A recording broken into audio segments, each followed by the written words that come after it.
Estamos aqui realizando o primeiro congresso do Departamento Rural da Central Única dos Trabalhadores. Eu me recordo, em 1983, quando nós fundávamos a Central Única dos Trabalhadores em São Bernardo do Campo. Havia uma divisão imposta na cúpula do movimento sindical e nós imaginávamos que, em razão daquela divisão, nós não teríamos um congresso concorrido, um congresso com muitos delegados. Nos enganamos. Mas nos enganamos muito mais, porque nós imaginávamos naquela ocasião de que os trabalhadores rurais não participariam do Congresso Nacional em grande número. E tivemos que dar as mãos à palmatória, porque os rurais chegavam. Chegavam e chegavam em grande número.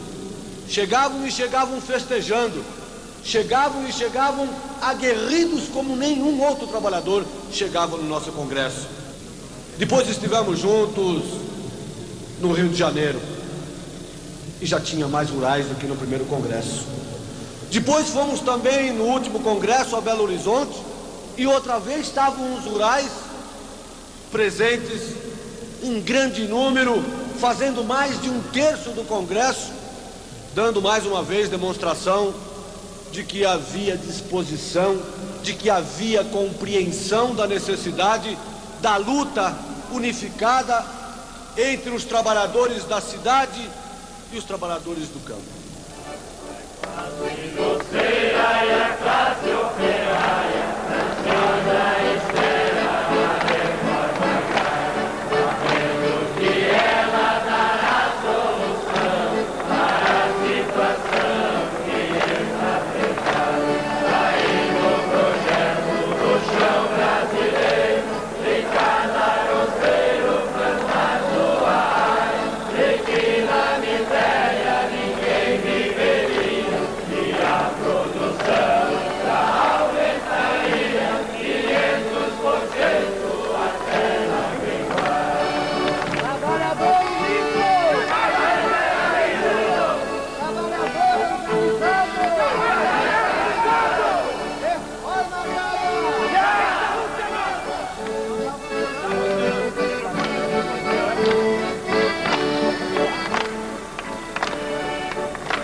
Esta história começou há mais de 30 anos.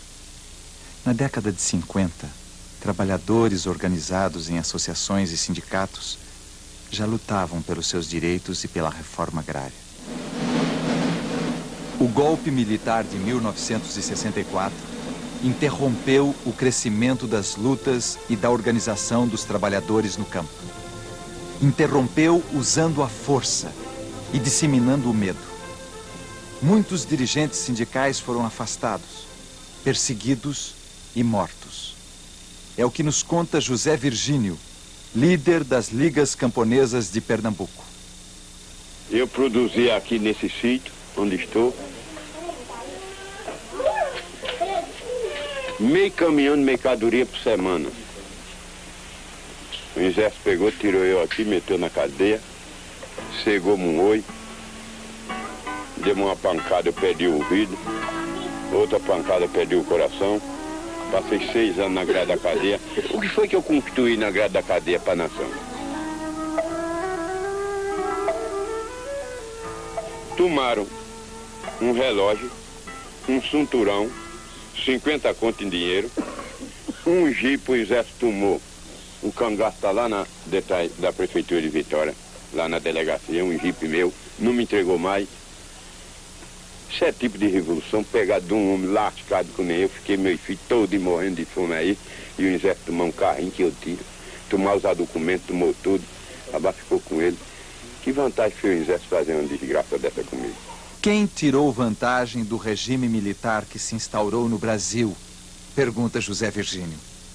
Através de incentivos financeiros e fiscais, de política agrícola subsidiada e seletiva, de programas especiais para ocupação de fronteira, a ditadura militar transformou a agropecuária num bom negócio para banqueiros, industriais, grandes comerciantes e latifundiários.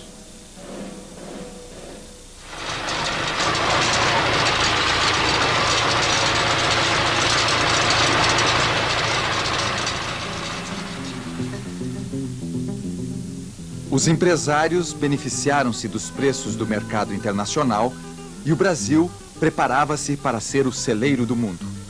Para o mercado do primeiro mundo, são destinados 95% da nossa produção de suco de laranja.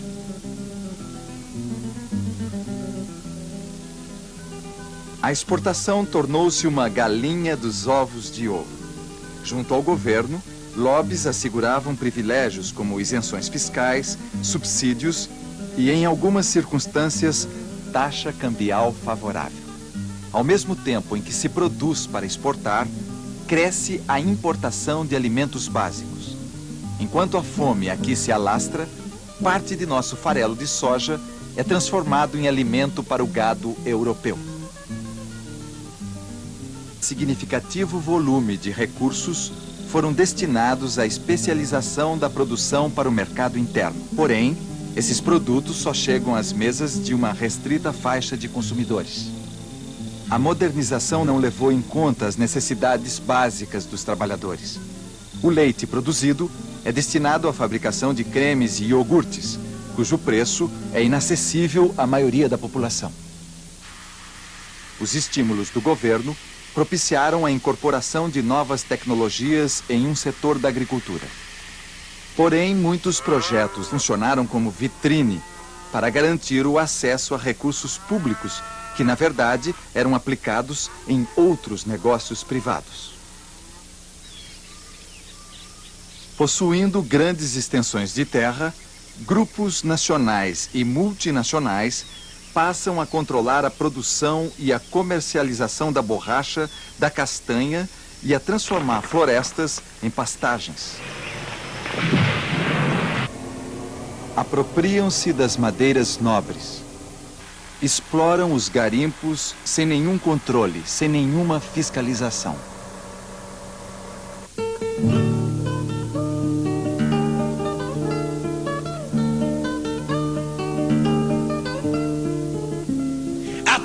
Está aí, milhões de hectares de terras improdutivas, milhões de hectares de terras à espera da especulação, enquanto o trabalhador rural vira retirante de cidade para cidade, de estado para estado, até cair numa favela, num grande centro urbano. O ganho insuficiente e o desemprego tem levado trabalhadores a ocupar terrenos baldios nas periferias. Durante as ocupações, também sofrem as consequências da intransigência e violência dos proprietários e das autoridades.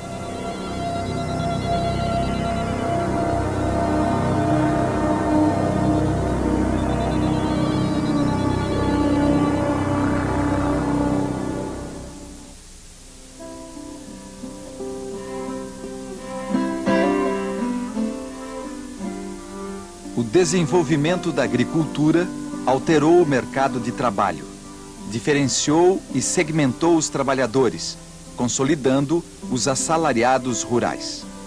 Os assalariados permanentes são geralmente mais especializados. muitos têm carteira assinada e alguns direitos trabalhistas assegurados. Os temporários, aliciados por empreiteiros, quase nunca têm seus direitos respeitados. Os assalariados são submetidos à intensa exploração. Trabalhando por produção, são roubados nas medições e estão sujeitos a cumprirem uma tarefa cujas dimensões não correspondem a uma jornada de trabalho.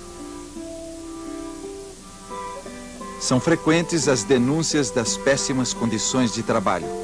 O contato direto com agrotóxico tem contaminado os trabalhadores, prejudicando sua saúde e chegando a provocar mortes. O movimento sindical, a gente denuncia todas essas irregularidades. O Ministério do Trabalho, representado pelas delegacias regionais, a gente faz mesas redondas, discussões, denuncia essas irregularidades. Os fiscais vão lá, constatam essas realidades, mas não faz cumprir a lei. O desenvolvimento na agricultura também diferenciou a pequena produção. Uma parcela integrou-se à agroindústria e teve acesso à tecnologia moderna assegurada pelas empresas.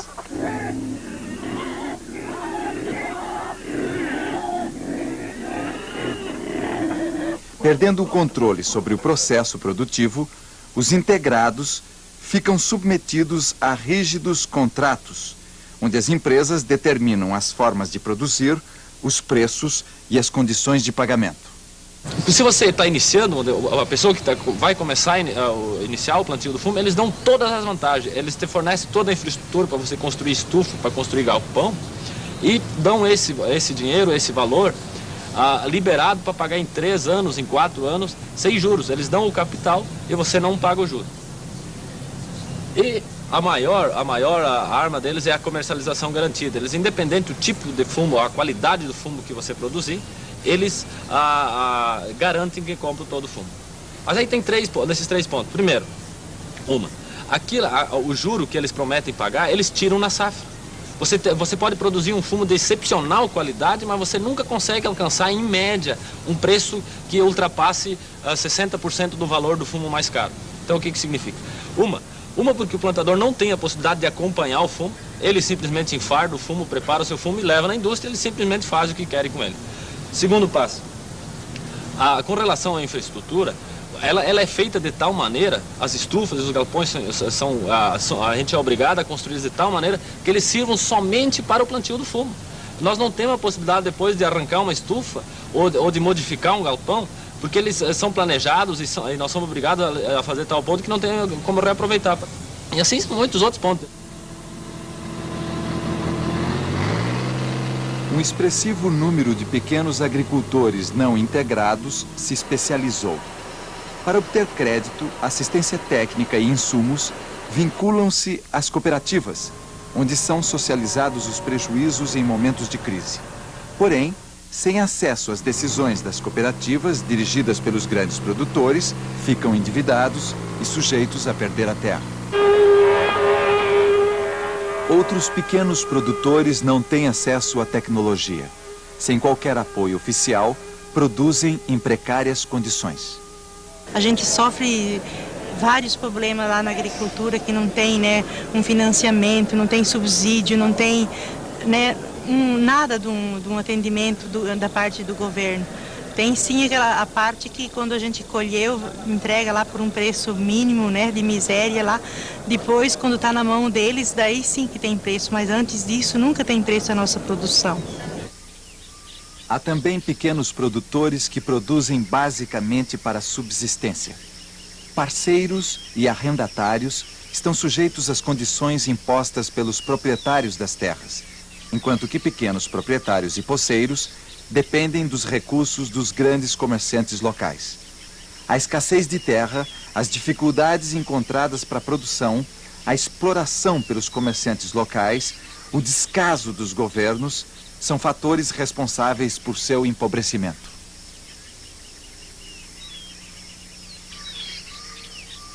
Trabalhadores extrativistas são também vitimados por este modelo de desenvolvimento. São pressionados a entregar sua produção aos donos da terra e regatões, cuja ação depredatória ameaça a floresta, condição primeira de sua sobrevivência biológica e social.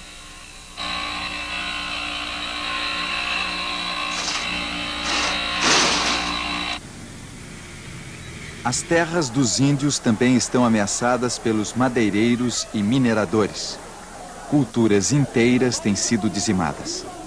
Os povos indígenas constroem sua identidade, fortalecem a organização e a luta pela demarcação de suas terras.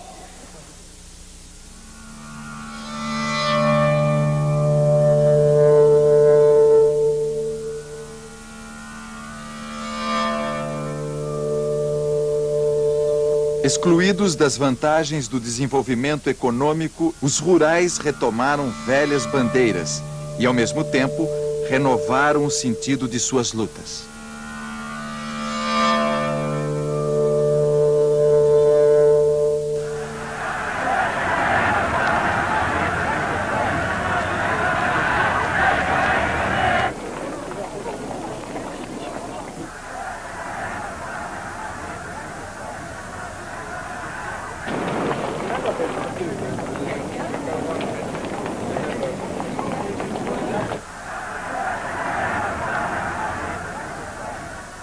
Nos anos 80, foram organizadas grandes mobilizações.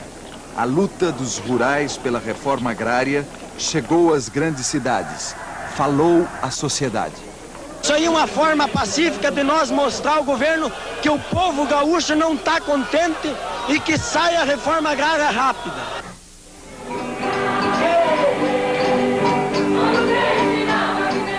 Na união entre a política e a religião, surgiram as romarias pela terra. É como que uma ferramenta a mais nessa luta legítima do povo em busca da terra, cujas fronteiras lhe foram fechadas pelo sistema, pela organização até oficial.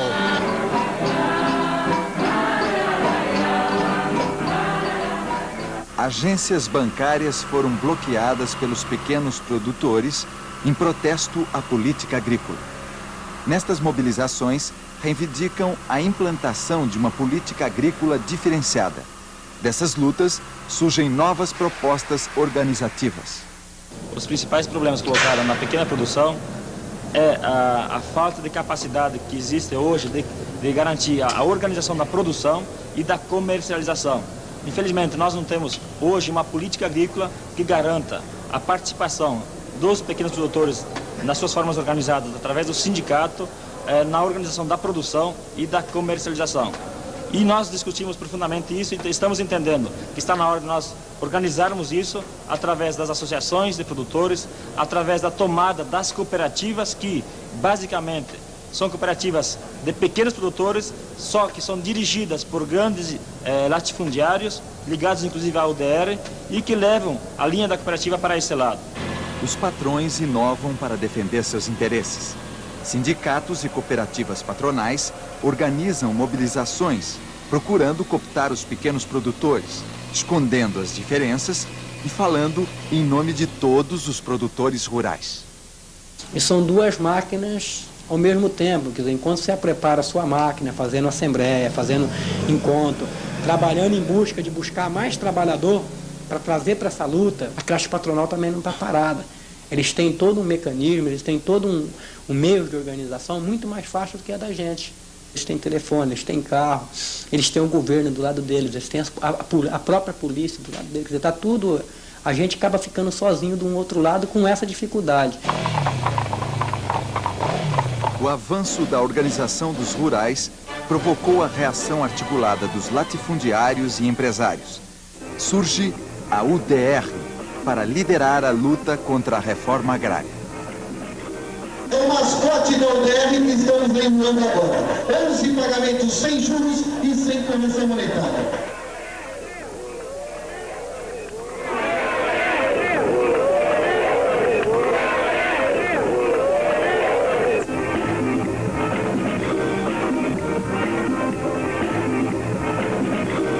Somos contra a reforma agrária, porque nós somos contra essa invasão de terras e assentamentos.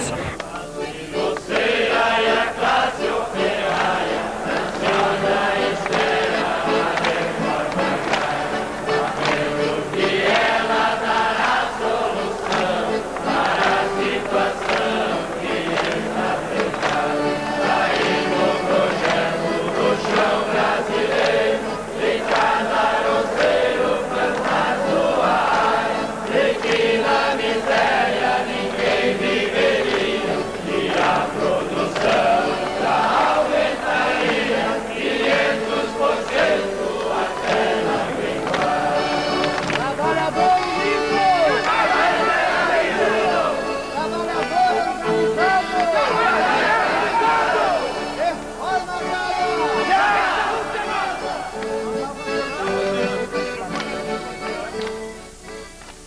essas invasões estão sendo manipuladas por pessoas estranhas, não são trabalhadores rurais, são comerciantes, economistas, jornalistas, com vinculação política, tentando fazer na reforma agrária um palanque político. A luta pela terra não se dá apenas através das ocupações e acampamentos. As contradições do modelo afloram na resistência dos povos indígenas, dos poceiros, dos parceiros e pequenos arrendatários. Manifestam-se também nas lutas dos trabalhadores atingidos por barragens que contestam a política energética do governo.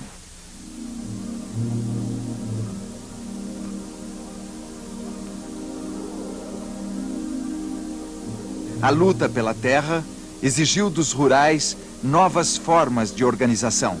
Articulados com a CUT, surgiram os movimentos autônomos, como o movimento dos sem terra, dos atingidos e o Conselho Nacional dos Seringueiros.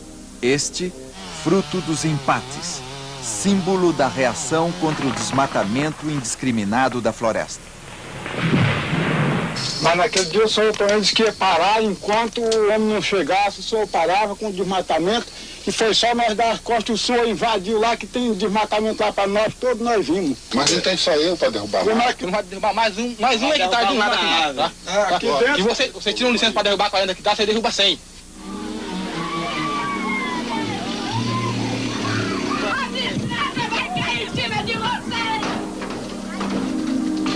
O despejo, através da violência dos capangas e da polícia, tem sido a principal resposta dada pela classe patronal e pelas autoridades quando estão em jogo as questões da desconcentração da terra. A essas pessoas eu posso dizer que não terá nenhum tipo de atendimento no Ministério da Agricultura. A essas pessoas o que nós temos que dar a ela é a polícia.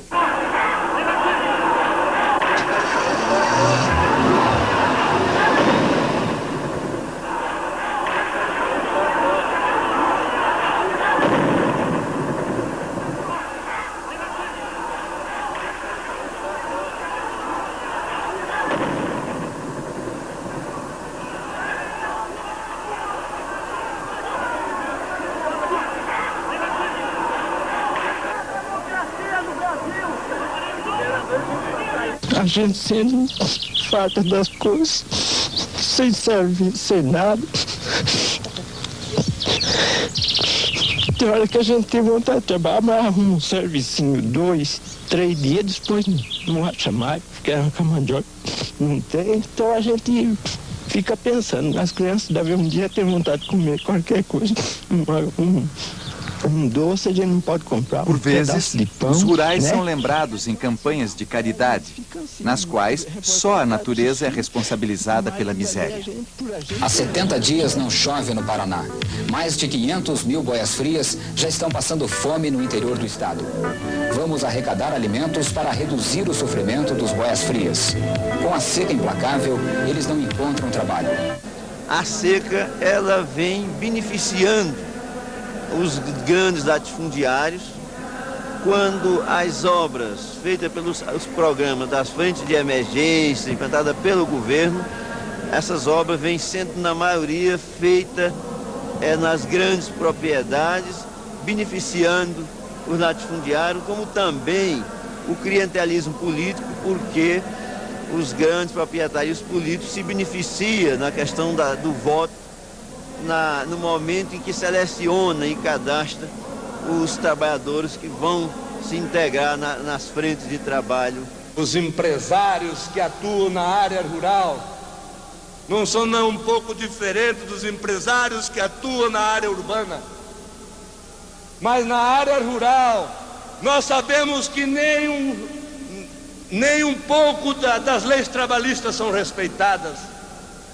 Quando conseguimos fazer uma greve e conseguimos fazer um contrato coletivo, este contrato coletivo desgraçadamente não é respeitado e nós temos que fazer outra greve para o cumprimento daquele acordo e temos que partir para outras mobilizações. É esta mentalidade que impera nos empresários ditos modernos da área rural. as campanhas salariais têm marcado a história recente da luta dos trabalhadores rurais.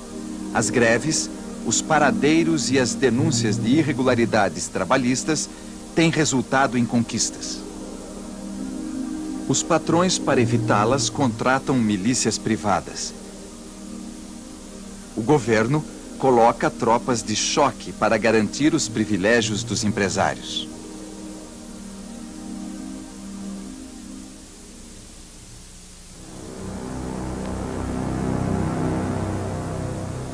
A repressão, o desemprego, o ganho insuficiente para passar o mês chegam a provocar revolta. Lá na seca! Faz favor! Faz favor aqui! Aqui é polícia, mas eu estou mandando, nós vamos limpar a rua. Nós estamos trabalhando é para nossa comida, não é para... Nós estamos com a nossa arma, nós não estamos armados, não. A cidade é nossa! A cidade é nossa! Tem mais gente que é dono da cidade. Pode levar. Prender os outros assim, sem fazer nada, porque até agora não quebrou o vidro de caminhão, nós não bagunçou nada, nós estamos aqui só parando caminhão de turma e não aconteceu nada até agora. Por que eles querem prender, chegar e prender? Nós não temos uma comida para comer, meu pai do céu. Nós não temos uma roupa para vestir, meu Deus do céu. Essas polícias são tudo filho de Deus, não tem dó de um pobre trazer cachorro para sortar no mendigo aqui de Serrana. Era melhor que sortasse uma bomba, acabasse com tudo, porque ninguém é filho de Deus, meu Deus do céu. Nós não estamos armados, nós estamos para defender o nosso pau. Vocês vêm para defender os 11 mil, nós estamos para defender a nossa comida.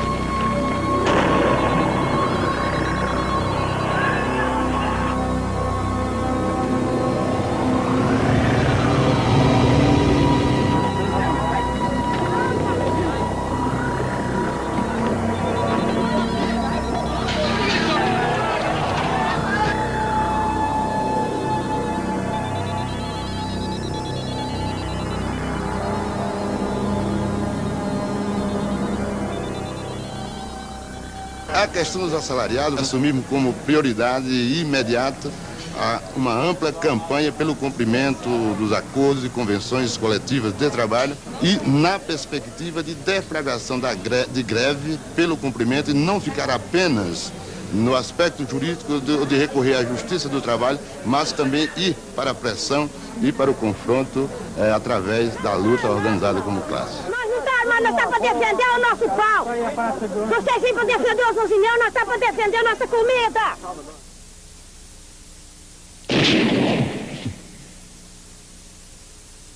O jeito que está indo vai continuar sempre. Toda pessoa chega aqui e mata um, quer dizer, a polícia deixa pra lá. É só a família que sofre, então eu tô vendo o meu sofrimento de toda a minha família. E sei que todas as outras pessoas que aconteceram isso também sofrem por isso.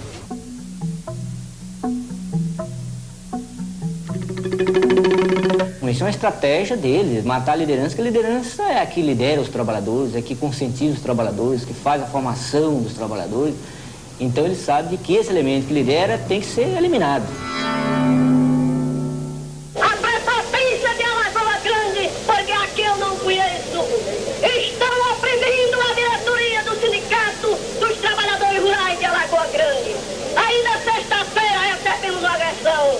Mas eu quero dizer a vocês que nós não teremos e somos a luta até o fim. O Orlando, né, que escapou com vida, que hoje está em Belém, né, está em tratamento em Belém, ele afirmou que os caras disse que ia levar eles, né, ia fazer a chacina deles, ia matar eles e voltava para me buscar e buscar um outro.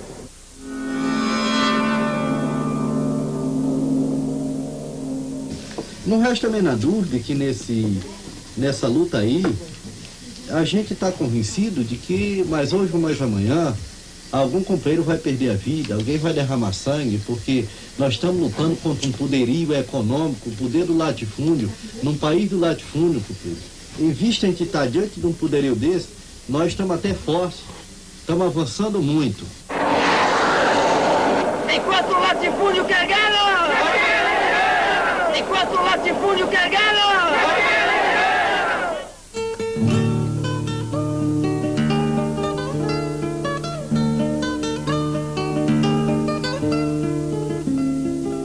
Há 10 anos atrás, a gente estava isolado, discutindo lá na delegacia sindical, discutindo lá no nosso município. Hoje estamos realizando o primeiro congresso dos rurais para discutir propostas a nível nacional.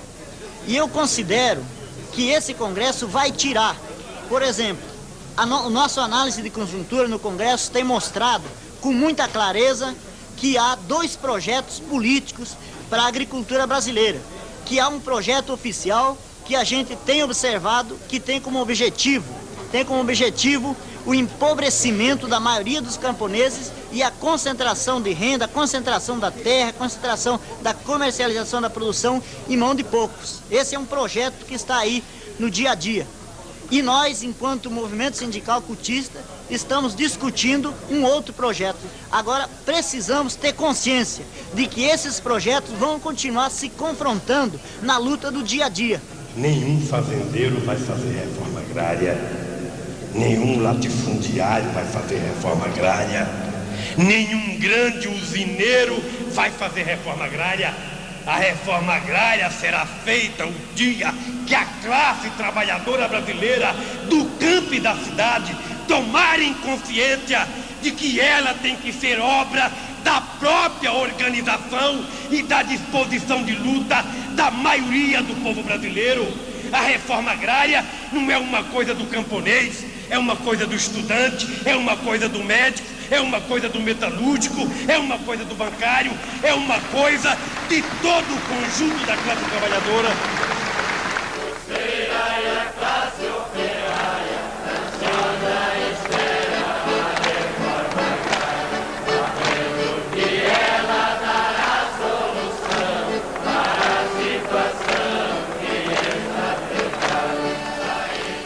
Olha, o maior problema hoje, inclusive no campo cultista, é fazer com que a gente tome esses sindicatos, organizando oposições sindicais para ganhar os sindicatos, consequentemente a gente ganhar a federação. No momento quando a gente vai estar disputando uma federação ou ganhando uma federação, a gente não pode deixar de construir a CUT. A divergência do nosso movimento ajudam a construir o movimento sindical.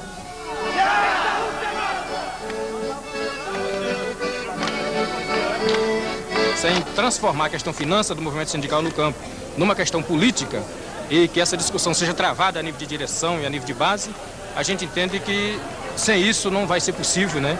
A gente realmente ter uma organização sindical no campo que venha atender todas as exigências da categoria dos trabalhadores rurais.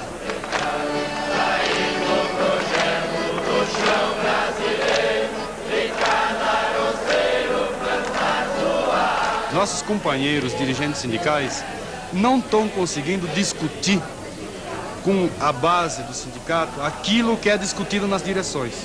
A grande massa dos trabalhadores rurais, seja eles assalariados, pequenos proprietários, meeiros, parceiros, arrendatários, ou sem terra, estão fora do sindicato, não estão associados nos sindicatos. E nós temos que compreender, querer reerguer e trazer o sindicalismo como uma proposta importante, onde se cria esta credibilidade, este crédito que os trabalhadores têm que dar à sua organização. É uma tarefa extraordinária, muito difícil desse Congresso.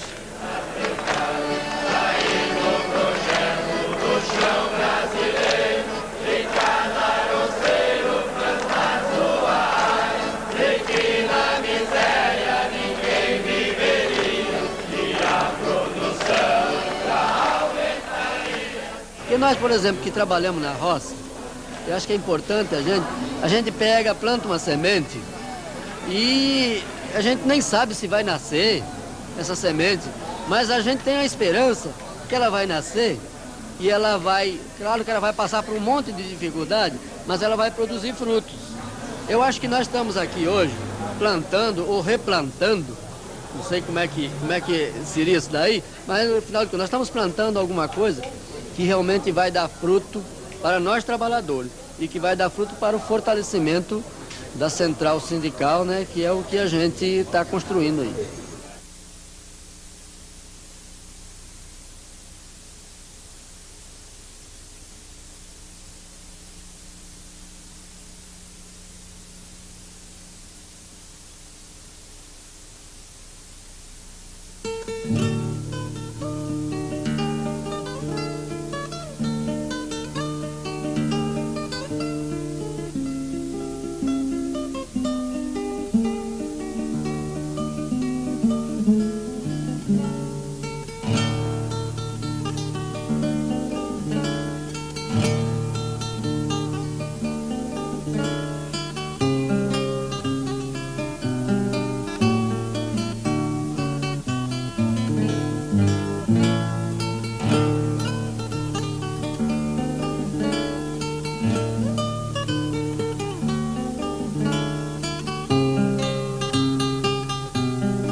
O desenvolvimento da agricultura alterou o mercado de trabalho, diferenciou e segmentou os trabalhadores, consolidando os assalariados rurais. Os assalariados permanentes são geralmente mais especializados. Muitos têm carteira assinada e alguns direitos trabalhistas assegurados. Os temporários, aliciados por empreiteiros, quase nunca têm seus direitos respeitados. Os assalariados são submetidos à intensa exploração. Trabalhando por produção, são roubados nas medições e estão sujeitos a cumprirem uma tarefa cujas dimensões não correspondem a uma jornada de trabalho. São frequentes as denúncias das péssimas condições de trabalho. O contato direto com agrotóxico tem contaminado os trabalhadores, prejudicando sua saúde e chegando a provocar mortes. O movimento sindical, a gente denuncia todas essas irregularidades. O Ministério do Trabalho, representado pelas delegacias regionais, a gente faz mesas redondas, discussões, denuncia essas irregularidades. Os fiscais vão lá, constatam essas realidades, mas não faz cumprir a lei. O desenvolvimento na agricultura também diferenciou a pequena produção. Uma parcela integrou-se à agroindústria e teve acesso à tecnologia moderna assegurada pelas empresas.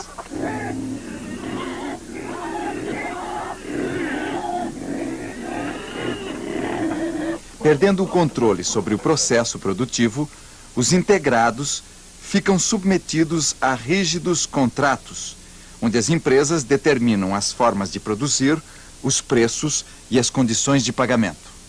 Se você está iniciando, a pessoa que vai começar a iniciar o plantio do fumo, eles dão todas as vantagens. Eles te fornecem toda a infraestrutura para você construir estufa, para construir galpão, e dão esse dinheiro, esse valor, liberado para pagar em 3 anos, em 4 anos, sem juros. Eles dão o capital e você não paga o juro.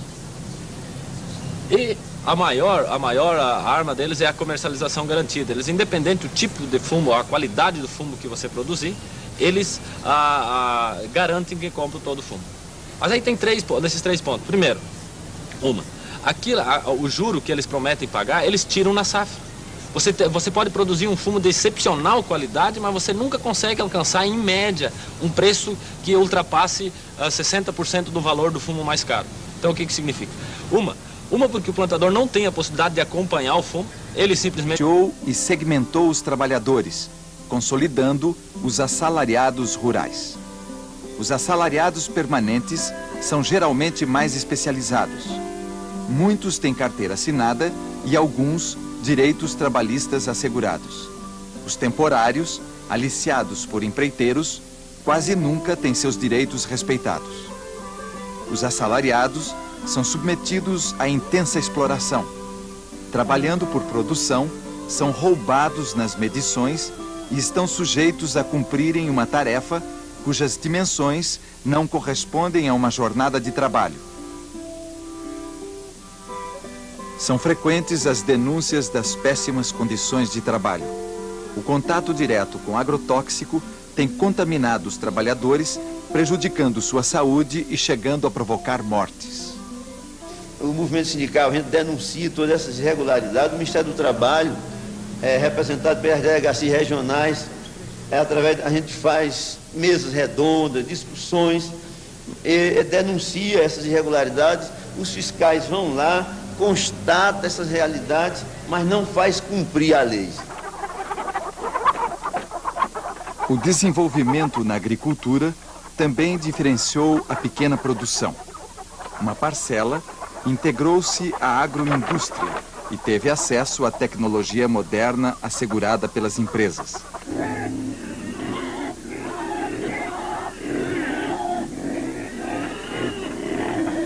Perdendo o controle sobre o processo produtivo, os integrados ficam submetidos a rígidos contratos, onde as empresas determinam as formas de produzir, os preços e as condições de pagamento. Se você está iniciando, a pessoa que vai começar a iniciar o plantio do fumo, eles dão todas as vantagens. Eles te fornecem toda a infraestrutura para você construir estufa, para construir galpão, e dão esse dinheiro, esse valor, liberado para pagar em 3 anos, em 4 anos, sem juros. Eles dão o capital e você não paga o juro. E a maior arma deles é a comercialização garantida. Eles, independente do tipo de fumo, a qualidade do fumo que você produzir, eles garantem que compram todo o fumo. Mas aí tem desses 3 pontos. Primeiro, o juro que eles prometem pagar, eles tiram na safra.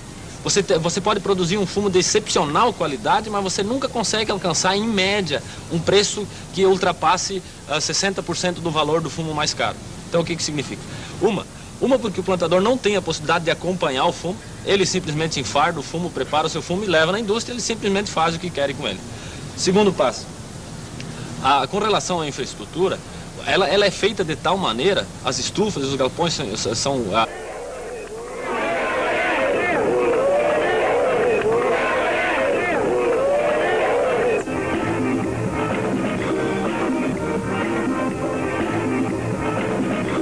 Não somos contra a reforma agrária, porque nós somos contra essa invasão de terras e assentamentos.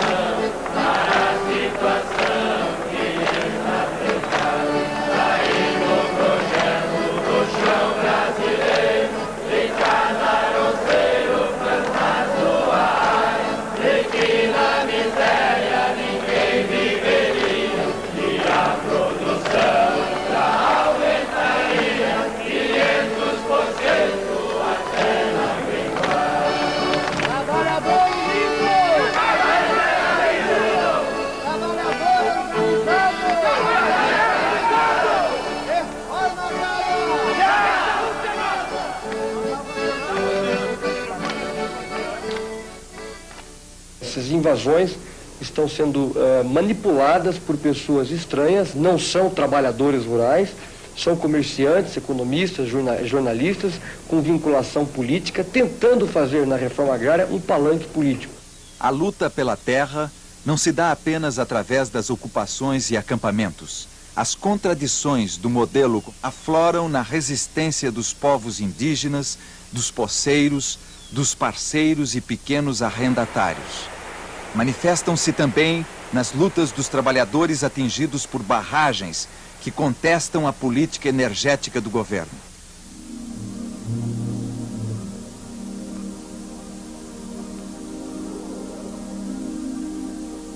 A luta pela terra exigiu dos rurais novas formas de organização. Articulados com a CUT, surgiram os movimentos autônomos, como o Movimento dos Sem Terra, dos Atingidos e o Conselho Nacional dos Seringueiros. Este, fruto dos empates, símbolo da reação contra o desmatamento indiscriminado da floresta. Mas naquele dia o senhor também disse que ia parar enquanto o homem não chegasse, o senhor parava com o desmatamento, e foi só nós dar as costas, o senhor invadiu lá, que tem desmatamento lá para nós, todos nós vimos. Mas não tem só eu para derrubar mais. Como é que não vai derrubar mais um hectare do nada aqui, tá? Aqui dentro. E você tira uma licença para derrubar 40 hectares, você derruba 100.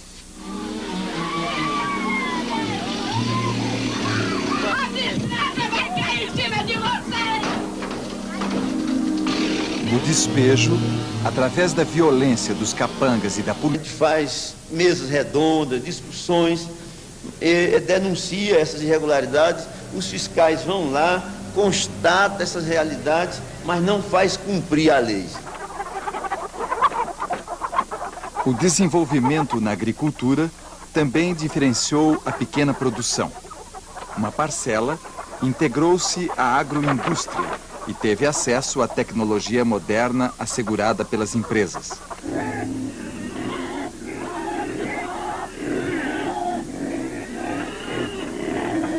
Perdendo o controle sobre o processo produtivo, os integrados ficam submetidos a rígidos contratos, onde as empresas determinam as formas de produzir, os preços e as condições de pagamento. Se você está iniciando, a pessoa que vai começar a iniciar o plantio do fumo, eles dão todas as vantagens. Eles te fornecem toda a infraestrutura para você construir estufa, para construir galpão, e dão esse dinheiro, esse valor, liberado para pagar em 3 anos, em 4 anos, sem juros. Eles dão o capital e você não paga o juro. E a maior arma deles é a comercialização garantida. Eles, independente do tipo de fumo, a qualidade do fumo que você produzir, eles garantem que compram todo o fumo. Mas aí tem desses 3 pontos. Primeiro, o juro que eles prometem pagar, eles tiram na safra. Você pode produzir um fumo de excepcional qualidade, mas você nunca consegue alcançar, em média, um preço que ultrapasse 60% do valor do fumo mais caro. Então o que significa? Uma porque o plantador não tem a possibilidade de acompanhar o fumo, ele simplesmente enfarda o fumo, prepara o seu fumo e leva na indústria, ele simplesmente faz o que querem com ele. Segundo passo, com relação à infraestrutura, ela é feita de tal maneira, as estufas e os galpões a gente é obrigado a construir de tal maneira que eles sirvam somente para o plantio do fumo. Nós não temos a possibilidade depois de arrancar uma estufa ou de modificar um galpão, porque eles são planejados e nós somos obrigados a fazer tal ponto que não tem como reaproveitar. E assim são muitos outros pontos. Um expressivo número de pequenos agricultores não integrados se especializou. Para obter crédito, assistência técnica e insumos, vinculam-se às cooperativas, onde são socializados os prejuízos em momentos de crise. Porém, sem acesso às decisões das cooperativas dirigidas pelos grandes produtores, ficam endividados e sujeitos a perder a terra. Outros pequenos produtores não têm acesso à tecnologia. Sem qualquer apoio oficial, produzem em precárias condições. A gente sofre vários problemas lá na agricultura que não tem, um financiamento, não tem subsídio, não tem, O leite produzido é destinado à fabricação de cremes e iogurtes, cujo preço é inacessível à maioria da população. Os estímulos do governo propiciaram a incorporação de novas tecnologias em um setor da agricultura. Porém, muitos projetos funcionaram como vitrine para garantir o acesso a recursos públicos, que na verdade eram aplicados em outros negócios privados.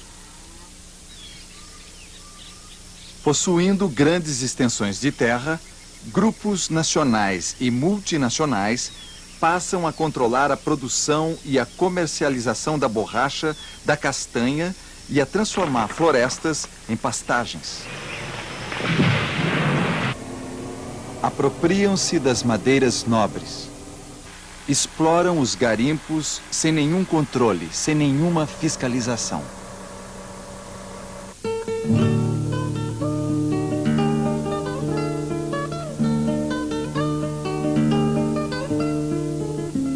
A terra está aí. Milhões de hectares de terras improdutivas. Milhões de hectares de terras à espera da especulação. Enquanto o trabalhador rural vira retirante de cidade para cidade, de estado para estado, até cair numa favela, num grande centro urbano. O ganho insuficiente e o desemprego têm levado trabalhadores a ocupar terrenos baldios nas periferias. Durante as ocupações, também sofrem as consequências da intransigência e violência dos proprietários e das autoridades.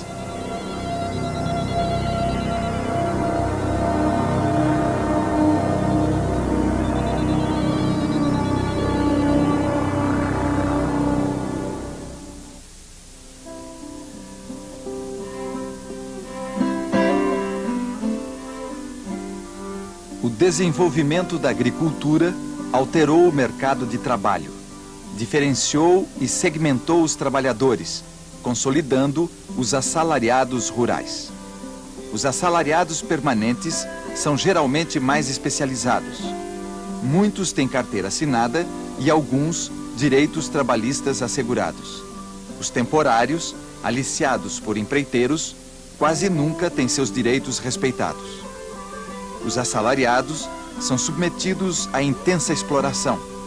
Trabalhando por produção, são roubados nas medições e estão sujeitos a cumprirem uma tarefa cujas dimensões não correspondem a uma jornada de trabalho.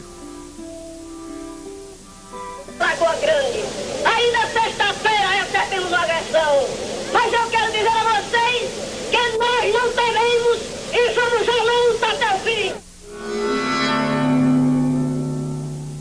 O Orlando, né, que escapou com vida, que hoje está em Belém, né, está em tratamento em Belém, ele afirmou que os caras disse que ia levar eles, né, ia fazer a chacina deles, ia matar eles e voltava para me buscar e buscar um outro.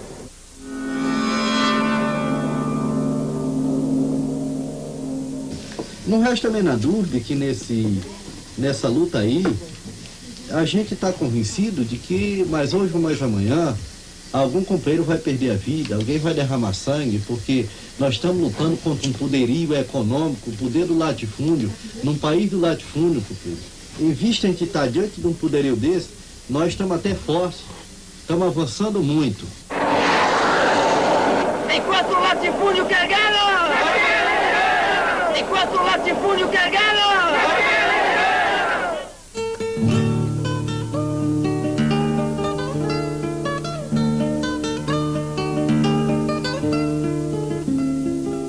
Há 10 anos atrás, a gente estava isolado, discutindo lá na delegacia sindical, discutindo lá no nosso município. Hoje estamos realizando o primeiro congresso dos rurais para discutir propostas a nível nacional.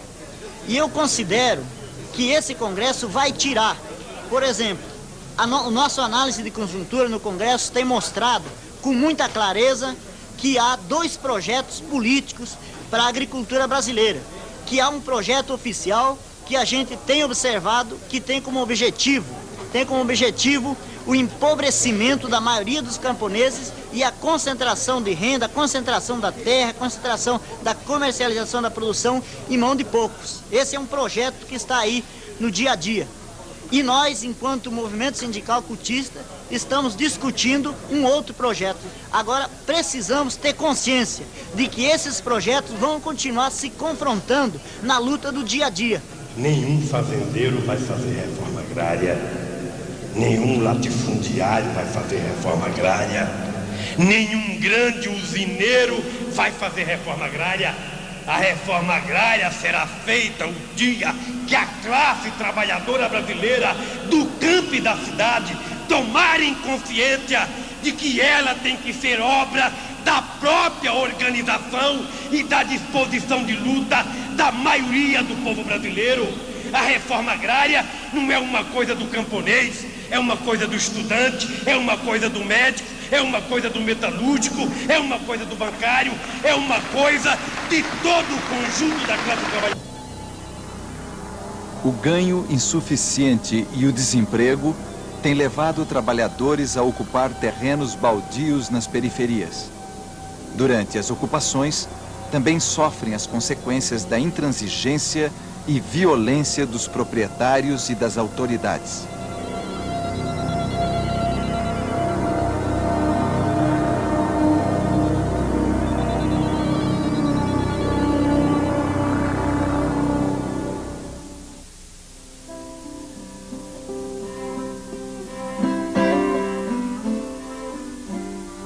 O desenvolvimento da agricultura alterou o mercado de trabalho, diferenciou e segmentou os trabalhadores, consolidando os assalariados rurais.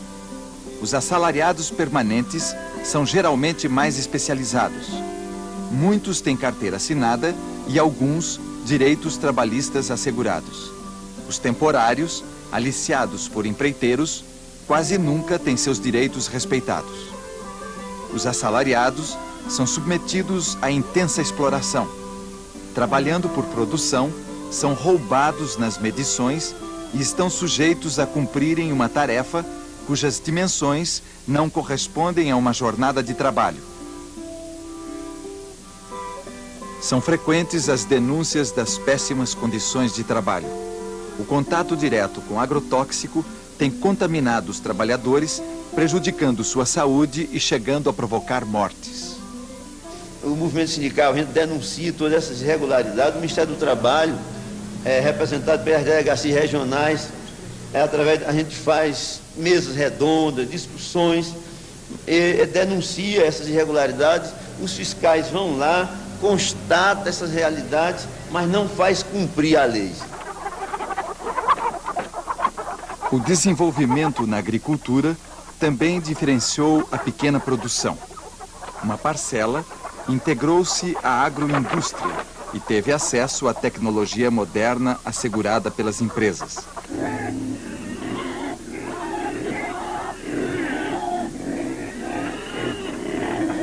Perdendo o controle sobre o processo produtivo, os integrados ficam submetidos a rígidos contratos, onde as empresas determinam as formas de produzir, os preços e as condições de pagamento. Se você está iniciando, a pessoa que vai começar a iniciar o plantio do fumo, eles dão todas as vantagens. Eles te fornecem toda a infraestrutura para você construir estufa, para construir galpão, e dão esse dinheiro, esse valor, liberado para pagar em 3 anos, em 4 anos, sem juros. Eles dão o capital e você não paga o juro.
Esta história começou há mais de 30 anos.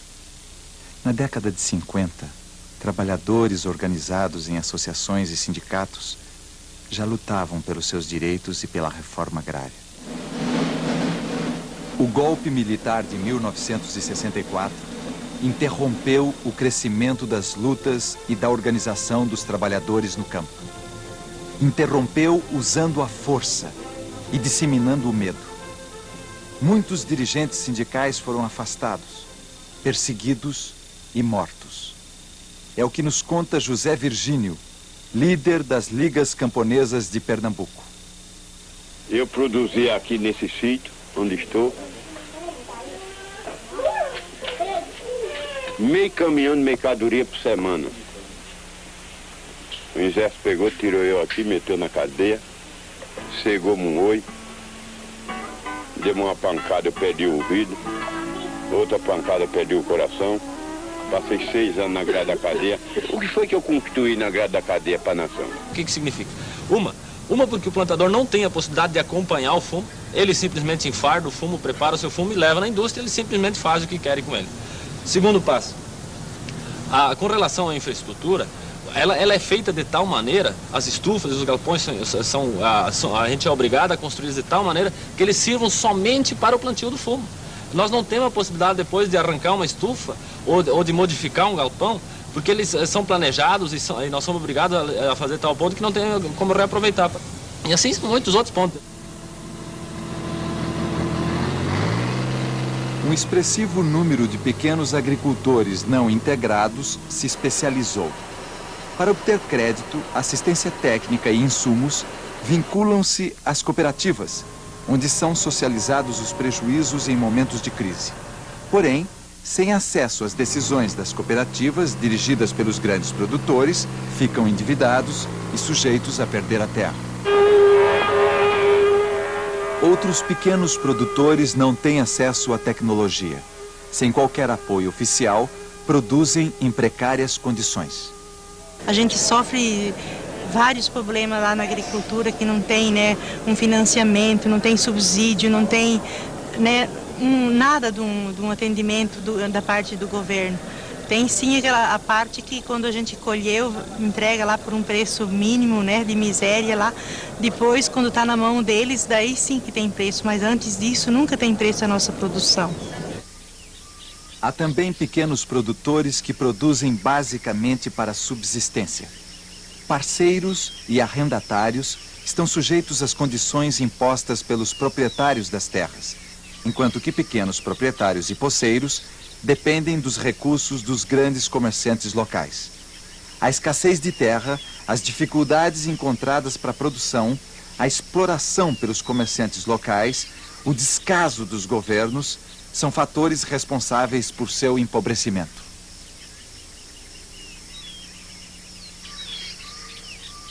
Trabalhadores extrativistas são também vitimados por este modelo de desenvolvimento.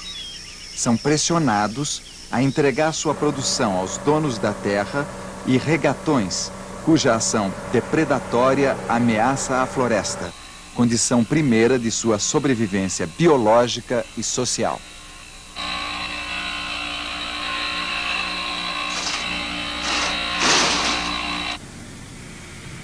As terras dos índios também estão ameaçadas pelos madeireiros e mineradores. Culturas inteiras têm sido dizimadas.